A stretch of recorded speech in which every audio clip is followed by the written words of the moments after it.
चलिए स्टूडेंट, हम लोग क्वेश्चन नंबर 11 को सॉल्व करते हैं। देखिए क्वेश्चन नंबर 11 में क्या कहा जा रहा है।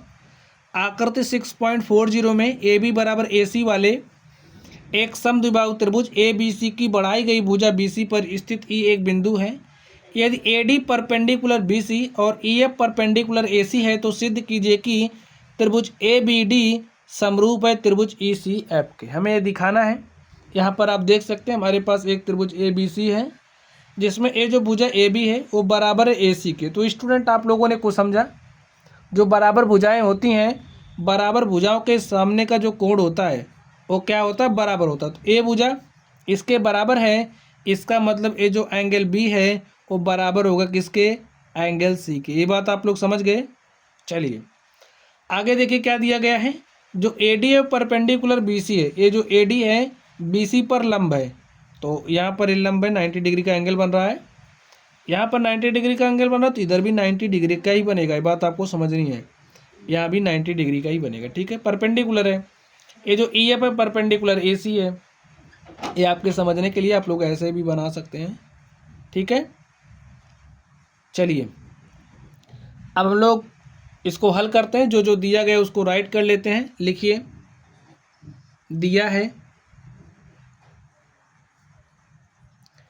त्रिभुज ए बी सी में जो भुजा ए बी है वो बराबर है ए सी के।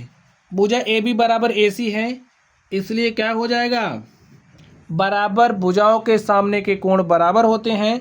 अब ए इसके बराबर है, यानी कि ये जो एंगल है वो इस वाले एंगल के बराबर हो जाएगा। लिखिए, जो हमारा एंगल बी है वो बराबर हो जाएगा एंगल सी के। लिख दीजिए, बराबर भुजाओं के सम्मुख कोण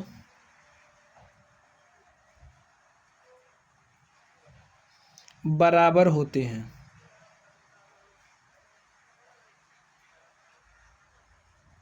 ठीक स्टूडेंट, इसको आप मान लीजिए समीकरण नंबर 1। चलिए आगे देखिए। आगे इसी त्रिभुज ए बी सी में हमें दिया गया है कि ए जो ए डी है वो परपेंडिकुलर है बी सी के। A D perpendicular B C है और जो ई एफ है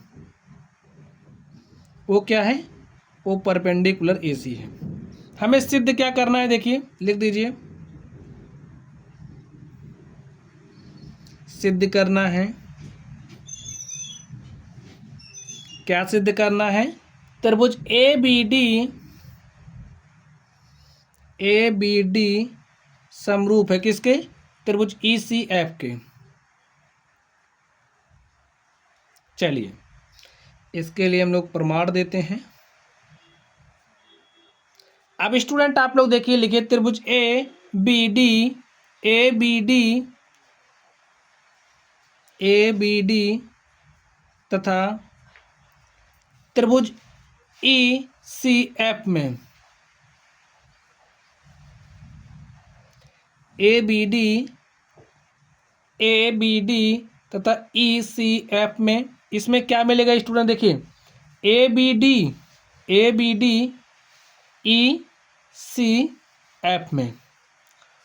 तो यहाँ पर ये जो हमारा देखिए ए एंगल है, ठीक है, ए कितना डिग्री है, 90 डिग्री। जो हमारा एंगल डी है वो कितना 90 डिग्री है और इसमें जो एफ है वो 90 डिग्री है। लिखिए, एंगल डी बराबर है एंगल एफ के।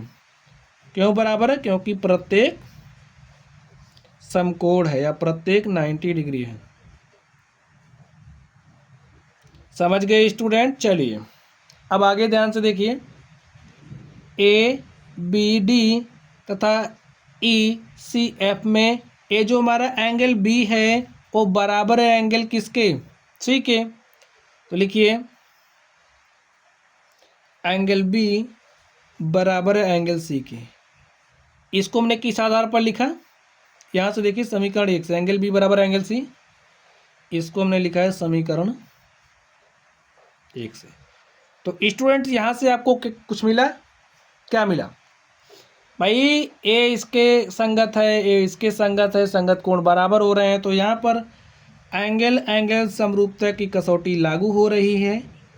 लिखिए एंगल एंगल समरूपता की कसौटी से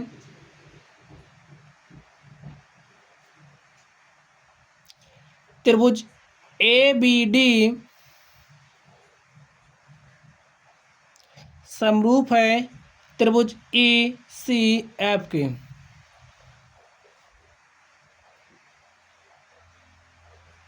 समझ लीजिए ए बी डी समरूप है ई सी एफ के। ठीक है, और स्टूडेंट यही हमें प्रूव करना था, हमने इसको प्रूव कर दिया है। ठीक है, और इस तरीके से जो हमारा क्वेश्चन नंबर 11 था हमने इसको हल कर लिया है।